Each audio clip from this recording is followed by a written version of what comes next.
Okay, welcome back to Feedback Control Systems. This is Module 7.1, referred to as Steady State Errors. The objectives of this first module is to talk about input waveforms and the steady state errors associated with them. Then we're going to look at some sources of steady state errors, review a theorem called the final value theorem, and then finally we're going to look at some steady state error in terms of the transfer characteristic G of S. So first we'll look at some input waveforms and some steady state errors. And note here in red that the steady state error we're going to define as the difference between the input, which previously we've called R of t, and the output C of t when time approaches infinity. So first we'll look at these three waveforms on the left-hand side of the table. The first one will be what we call a step input. So for example, we're just showing 0 to some value. We could say 1. And then after time 0, it's going to remain at a value 1 for the rest of the time. So we'll refer to that as the step input. The physical interpretation column, as you see right here, we're going to use that when we're looking at maybe constant position. And the time function, again, we'll say it maybe goes from a value of 0 to 1. So as a function of time, we might just say it's a value of 1. Now, when we look at the time function, we're also going to transform it into the frequency domain, specifically using the Laplace transform. So going back to earlier modules, we can see that a time function of 1 goes to a Laplace of 1 over s. The second function we're going to look at is our ramp function. So, for example, at time 0, we're at 0, and then as time increases, we're going to linearly increase with time. The physical interpretation here is a constant velocity, and you'll see essentially as a time function here, it's a function of t. The input signal is a function of t. So, t going to Laplace, we'll see, is a 1 over s squared function right there. So we'll replace our input with a 1 over s squared. Finally, the last input we'll look at is a parabolic input shown graphically. And what this physical interpretation is there to help model constant acceleration. So from a time perspective, we can look at 1/2 t squared as a time function, which from a Laplace will get us to a 1 over s cubed. So these again are all the inputs R of t that we are going to consider. Certainly there's other inputs as well, but we're going to start with these three, giving the physical interpretations of either constant position, velocity, or acceleration. Now looking down below, we're going to look at, again, what the output C of t might do based on that input. So the first input, the graph on the left, you'll see the input here might be the step input for our constant position, and you'll see two different outputs. Output 1 has a sort of an exponential rise, and notice that the output 1 exactly goes to the input, essentially having 0 steady state error. Usually that is desired, that's what we want. However, if you look at output 2, exponential rise as well, but we end up with this error in the steady state. As time approaches infinity, there is going to be some steady state error here referred to as E sub 2. Okay, so just wanted to show you here, just based on that input, we might have a variety of outputs, some of which may have some steady state error. The next output we're going to look at is going to be for our ramp input. So you'll see our ramp input there, straight line, and you might see a variety of outputs here as well. So output 1, if we follow that curve, actually we'll have 0 steady state error as we follow that. Again, we want to track that input with a constant velocity, for example. But notice we might have output 2 or output 3 that might have some steady state error as well. And if we look at that, output 2, a pretty small error, whereas output 3 might have an even larger error. So very important based on a system that we want to track. We want to be able to track that response based on the inputs that are desirable for our application. So what are some sources of steady state errors? There's a few options here. First of all, nonlinearities, like things we've talked about before, like saturation or motor dead zone and backlash. These are common sources of errors. Really not going to be the focus of what we want to talk about here. We introduced those nonlinearities in earlier modules and even showed you how to do linearization of those. So we're not going to focus on those specifically here, but instead we're going to focus on errors due to the system configuration and the type of input that we're going to apply to that system.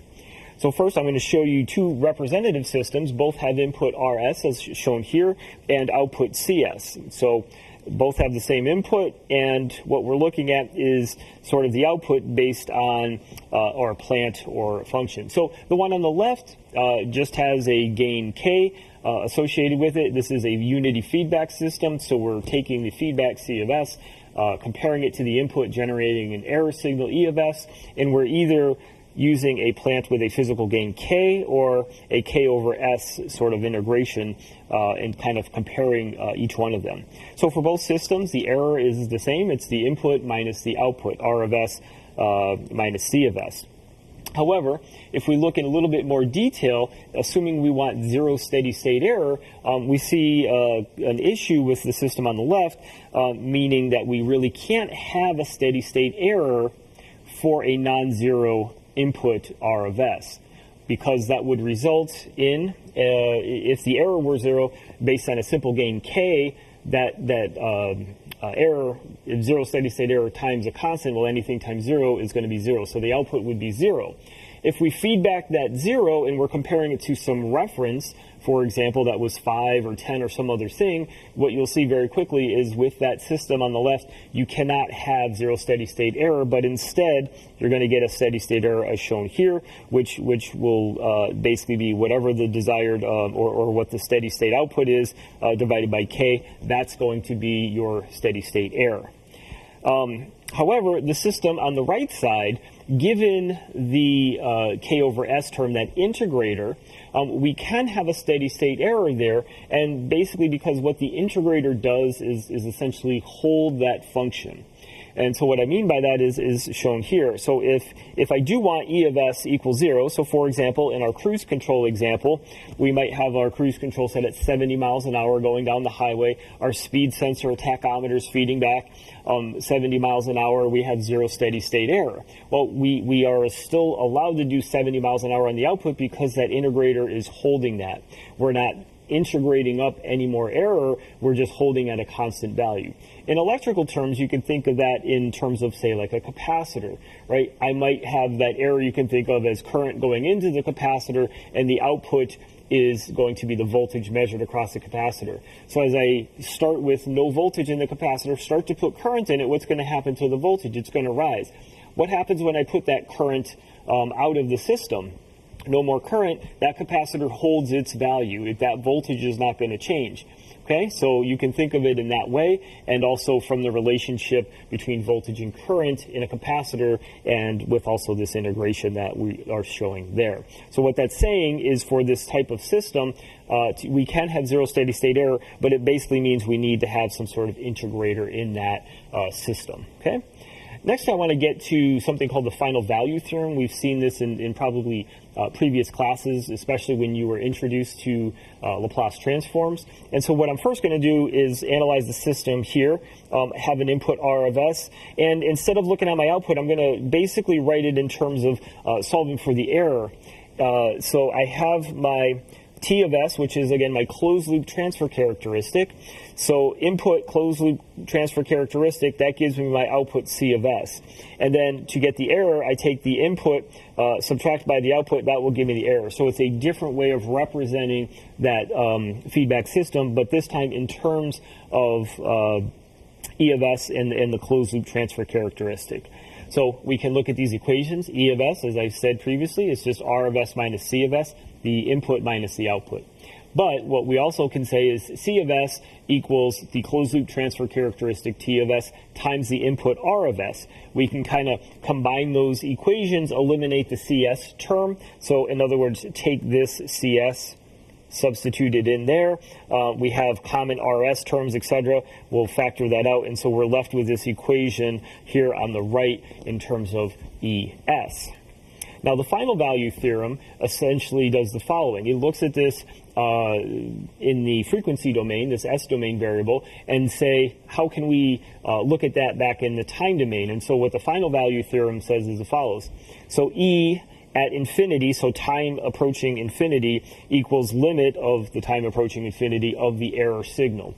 And in the S domain, what that translates to is time going to infinity essentially equates to an S going to 0. So what we do is we take this E of S term, multiply it by an S value as shown here, and then evaluate that to find the steady state error in the time domain. So substituting in what we have here for ES, what we get is we're going to evaluate this limit here. Notice the S out the front, and then we're going to evaluate that substitution of E of S right there. And we can, again, look at what that steady state error is going to be as S tends to 0. Now, notice the note on the right, which says this is only applicable for stable systems. And in previous modules, we've talked about stable systems as having poles in the left half plane or at the origin due to the step response, for example, of R of S. So as an example, we're going to show you a closed loop transfer function T of S as shown there, and our input, we're going to assume R of S is a step input. So we can use our calculation here of E of S up here by substituting in both R of S and T of S, and just walk through that real quick. I think it'll be a good exercise for us to walk through. So our E of S is going to be RS. RS we basically are showing is 1 over S here. And then we have 1 minus T of S. T of S equals 5, and then over S squared plus 7S plus 10. Okay? So want to make sure you're getting good and comfortable with the algebra here. So this is our E of S. So I'm going to leave the 1 over S out the front. Leave that 1 over S out the front. And then what I want to do, I want to get a common denominator. So what is that common denominator? That's just going to be S squared plus 7S plus 10. So the right side already has that common denominator. This side doesn't, but it's 1, so I basically now move this into the top. So I have that, S squared plus 7S plus 10. Now I have the minus 5, and I can close my bracket. So that would be our equation, and then what you'll see is I can now combine this term right here, 10 minus 5, these are the non-S term, and that basically is going to trend to 5, okay? And if you then look at the E of S term that we have here, you'll see exactly that. And the numerator will have S squared plus 7S plus 5, and then the denominator, we have the S, and then the S squared plus 7S plus 10. So just wanted to do that real quick derivation for you. The expectation is you're getting to be very comfortable doing these. Now, if I look at this E of S, since it was written in terms of T of S, which is the closed loop transfer characteristic, I can now look at these poles here. I have a pole at 0, and then this I can simply factor out. So let's actually do that. This I can factor out into an S plus 5. I don't need the quadratic formula. And an S plus 2, right? First terms are S squared, last term is 10, then I have a 5S plus 2S, which is 7. So here I have poles of 0, negative 5, and negative 2. So I do know that that system is stable. Now, because remember, this final value theorem is only applicable for stable systems. So I've proved that the system is stable. Now I can use the final value theorem, which says I'm going to take the limit of this function, E of S, but now I want to go E of S times S. So this is E of S. So S times E of S. Now I put an S here. Notice both of these S's cancel. And then I want to take the limit of what is remaining here as S approaches 0. Well, if S approaches 0, that term 0, that term 0, that, and that are 0. And if I look, what do I have left? I have the 5 over 10, which comes out to be a value of 1/2.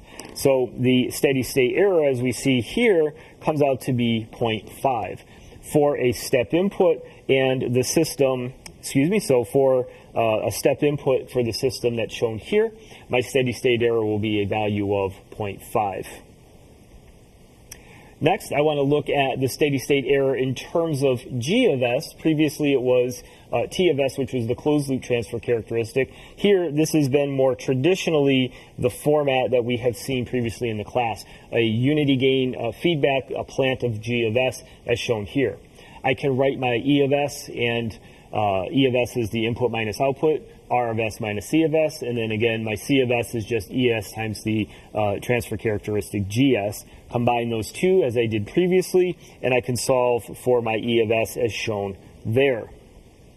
I can then look at my final value theorem, again, assuming the system is stable. For now, we're going to assume it's stable. We can look at an example and check it in just a bit. So what we're seeing here is our definition of the final value theorem. We're just, again, taking this error equation, pre-multiplying it by S, and then so it's S times the ES term, just like we had here, S times E of S, and evaluating that as S approaches 0.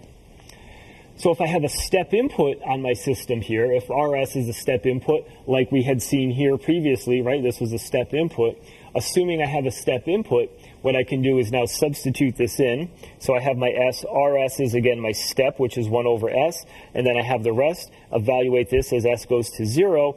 And what you'll see, S times 1 over S turns into 1. And then I can essentially move that limit to this term directly, and I have this format. Now, as I look at that, the limit in the box there, the limit as S approaches 0 of G of S, this will essentially represent the DC gain of our open loop transfer characteristic G of S. And what we'll see here is what we want is if this term approaches infinity, I have 1 over 1 plus infinity, 1 over infinity, 1 over a very, very big number that trends to have 0 steady state input for a step response. So what we see at the bottom here in red is we need at least one integrator in the forward path G of S to achieve 0 steady state error. And if you look back a few slides ago, we compared that system on the left and the right. The one on the right had the integrator K over S term that had 0 steady state error. Now, let's say we want the ramp input, back from the first slide. The ramp input now, R of S is 1 over S squared. So substituting that in and then doing some manipulation from here to here, you're going to have a 1 over S in the numerator, which is brought down to the denominator. So each of those terms in the denominator now gets multiplied by S. As S approaches 0, we're left with this term here on the right. And as S approaches 0 with this term, what's going to happen is because that is in the denominator, you'll see that for 0 steady state error, I'm going to need at least 2 integrators in the forward path to track a ramp input. Okay? And then finally, for a parabolic input, we can go through, and for a parabolic input, we saw the Laplace was 1 over S cubed. Follow through there, and then what you'll see, sort of the note at the bottom, is to be able to track a parabolic input, for example, constant acceleration, we're going to need at least 3 integrators in the forward path of G of S to achieve good tracking, 0 steady state error for a constant acceleration input.